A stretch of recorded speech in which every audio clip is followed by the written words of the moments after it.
how to DBQ. Hey, hey, teach me how to DBQ. Welcome back. This is the part 3 of a video series on the DBQ. In the last videos, we described how to read the prompt and analyze the prompt, how to break down the documents and annotate the documents, how to group those documents in order to form claims that form the basis of your thesis, and then how to write both the contextualization in the thesis and your introductory paragraph. This video will focus on writing the body paragraphs. So once you have that thesis written that ultimately connects those various claims that you've identified by grouping the documents, what you're going to want to do is focus on each of those individual body paragraphs. So you want to start each body paragraph with a topic sentence which identifies one of the claims that you asserted in your thesis. So for example, one of the topic sentences could look like this: the spread of Buddhism transformed Chinese beliefs because it, and again we have to complete that claim A. What exactly were the transformations that are suggested by that group of documents that we've identified? So that's a topic sentence which should be in each of your major body paragraphs. You can state what you have in your thesis as long as what you have in your thesis is really solid and clear. If it's not, this ultimately gives you a chance to restate what it is that you're trying to assert. And then once you get down to your conclusion, you want to rewrite your thesis in a way that's more consistent with what you're arguing in your topic sentences. Now for each of the body paragraphs, you also are going to then use the various documents that support that particular claim that you're making. So that's again our peanut butter and our metaphor. So you may have 2 or 3 or even 4 documents or even 1 document that you're using per body paragraph.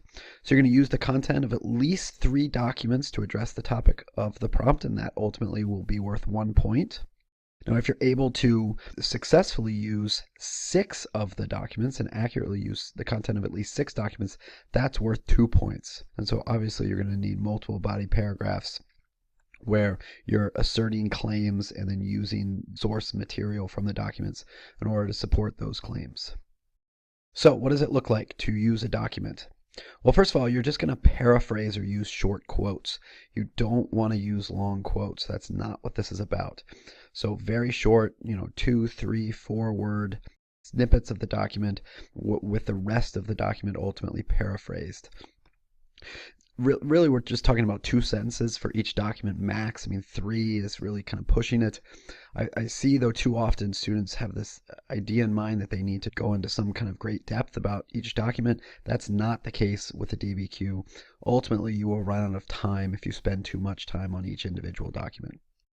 So you're going to add a citation or a parentheses after the first sentence of each document. So for example, when you get to the end of your first sentence, you're going to put parentheses doc 5 or whatever document you're using, and then you're going to continue to write your next sentence. So let's do a quick example of what this might look like. Let's take a document. This is from a different DBQ, not the Buddhism in China DBQ, but instead one about technology in the Roman Empire and in Han China. So I want you to take a minute to pause the video and to read through this document. Okay, so let's imagine that we created a claim as part of our thesis that both the Han and the Romans had a positive attitude towards large public projects. And what we needed to do was use this document as support for our subclaim here that we've identified. So what we would do is, again, 1 to 2 sentences. We would state, for example, again, that's always good whenever you're using evidence to start your transition into evidence with for example. For example, a Roman general named Frontius displayed a positive attitude towards aqueducts, describing their effectiveness at providing water for multiple public uses. And then our citation, parentheses, doc 5. He described the aqueducts as more impressive than the Egyptian pyramids or Greek architecture. And again, the second sentence helps tie us back and support our claim here, which is that Romans had a positive attitude toward large public projects. Hold your horses. What kind of source? So whenever you're using documents, for 3 of those documents, you also need to source the documents. And when you source a document, you're explaining the significance of the author. The test, they refer to this as the point of view, the purpose of the document, the intended audience, or the time period or historical context. And this is going to be worth 1 point if you can correctly source 3. Now, I always encourage students to source 4 because this is a hard skill, and oftentimes students make a mistake on this section. And so if you source 3 and make a mistake, then you only get 2 correct, you get 0 points. If you source 4 and make a mistake on 1, then you potentially could still score the point. So it's good to put some insurance in for this particular skill. Now, when we source documents, we have an acronym we use in class, which is we take the documents apart by focusing on who the author is, what are the characteristics in terms of, what job they have, what is their gender, what is their social class, what is their age, what is their ideology, what is their religion. Any of those factors ultimately may have a bearing upon why the particular author is saying what he or she is saying. We also might consider the purpose of the document. That's the why is the document being created. Is it created for propaganda? Is it a speech, a big public speech? Is it a diary? All of those purposes may suggest why the particular author is saying what they're saying. Next, the intended audience. That's the to whom. So is it to a friend? Is it to a family member? Is it to a person of higher class, like a king? Is it to a lower class person? All of those things could have bearing also on the content of the document. And then finally, the time period or the historical context. That's the when. You're identifying what is going on at the time and ultimately how might that bear upon what is being written in the document. Now, all of these factors can have bearing upon the ultimate reliability of the document. So how credible is the document?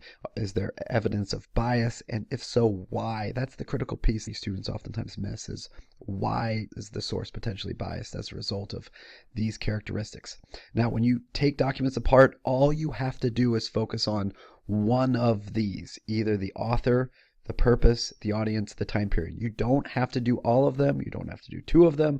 You only have to choose one of these characteristics, like say the author, and then identify why that this particular characteristic of the author has bearing upon what is being said in the document. Now, do not merely repeat information from the source line. It must move beyond a mere description of the author and explain why he or she says what he or she says. And don't simply say, well, the author is biased. Every document and historical source has some bias to it.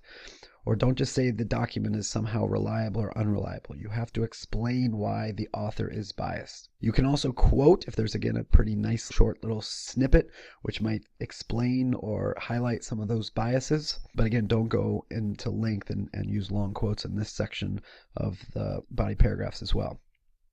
So again, let's practice using this document. So look at the source line. Frontius, a Roman general, governor of Britain, and water commissioner for the city of Rome, the 1st century CE. If we're thinking about those characteristics in terms of how it ultimately impacts what he's saying, why he's saying it, your source might look like this. So we have, again, our topic sentence and then our section here using the document. And then the source for this might look something like this. So because the author was also the water commissioner for Rome, he may have been influenced to say positive things about aqueducts, something under his control in that position. So again, it's suggesting a limitation of this particular source and a potential bias of this particular source, given his function as the water commissioner speaking about issues relating to water in Rome. All right, so the next step is to add some outside evidence, some supportive outside relevant evidence beyond the evidence that is found in the documents. And this is worth 1 point. And again, you can seamlessly weave this into your body paragraphs. It doesn't necessarily matter where you do this, but you must do this correctly 1 time to score the point, just 1 time. So you have to identify some outside evidence that's relevant, that's missing ultimately from the documents, but that's something that you feel like could help bolster or support your argument. So the evidence must be specifically described. It can't just be a simple phrase or reference. You won't just get a point for mentioning a word or 2. Ultimately, it has to be a specific description of outside evidence. So you can think of it kind of as that missing puzzle piece, right? Something that you're like, wow, they probably could have given me a document about this and they didn't, but if I would have gotten this document, I know about this, I can add this to my argument. So outside evidence functions as support for a particular point made in an argument, which is analogous to the function of evidence drawn from the documents, meaning this basically serves as additional support in the same way that documentary source evidence provides support as well. So an example, let's say this is your topic sentence. The Han had a much more positive view about tools used by the lower classes than the Romans. So I could add some additional evidence that I knew from outside, something I learned in class, might be something like this. This difference in attitude may be explained based upon the structural differences in the two societies. Slaves made up nearly 33% of Roman societies. By contrast, only about 1% of Han Chinese society were slaves. That's not information from the documents.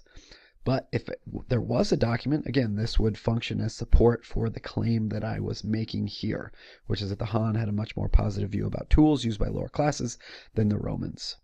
So the next step is to write a conclusion. And in your conclusion, you should strengthen your argument by showing it is not limited to the situation framed by the prompt. You can score 1 point potentially for complex understanding if you do this. Maybe there's some kind of a connection. So we describe this as establishing a connection in our class. So connection to your argument. So connect your argument to a similar argument involving a different region within the same time period. So here they give us a time period from 300 CE to 900 CE. So if it's region specific, and again, sometimes these DBQs aren't region specific, and so you can't necessarily choose this option if there's no real specific region that's tied to the prompt. But in this particular case, the practice problem we've been doing, talking about the spread of Buddhism to China, that's region specific, right? It's dealing with East Asia. And so if you can think of another example, let's say maybe even of like another religion that spread to another part of the world, and the changes that it led to were very similar to the kind of changes that we see in China, that could be a connection that works. You could also connect the argument to a similar argument in another time period. So you can say, well, this reminds me of another time outside of this period where a very similar process, historical process, took place. And so that's the connection. And I encourage you to start your conclusion with it if you can. If you're running out of time, this is something that you can leave out if you need to. The one way to do this, and I always encourage students to try, is to start with "in the same way that," and then restate your argument or a part of your argument, and then make that connection to say this is similar to, and then state the connection that you're trying to make or the similarity that you're trying to draw. So in the same way that, and then restate part of your argument, and then make that connection. And then finally, in your conclusion, you can take another crack at writing your thesis. If, for example, as you're writing those body paragraphs, you've made some kind of substantive changes, either as a result of becoming more specific or more clear, you ultimately have a chance at rewriting your thesis in your concluding paragraph. Don't simply, though, just rewrite what you wrote in the introductory paragraph. You either got the point or you didn't get the point in the introductory paragraph. Simply rewriting it word for word or nearly word for word is not going to get you the point. So if you're going to take a shot at another thesis, one of the things that I suggest that you do is to specify that conclusion that you're going to write. And you do this by writing "in conclusion," and then you restate your thesis. All right, so that concludes our review of the document-based question. I encourage you to continue to use the outline that I've given you as a way to practice the document-based question before you write it in class. And there may be some later videos also on particular skills like the contextualization, outside evidence, and sourcing. And so you may want to check back to see if those videos are eventually posted as well. Thanks for watching.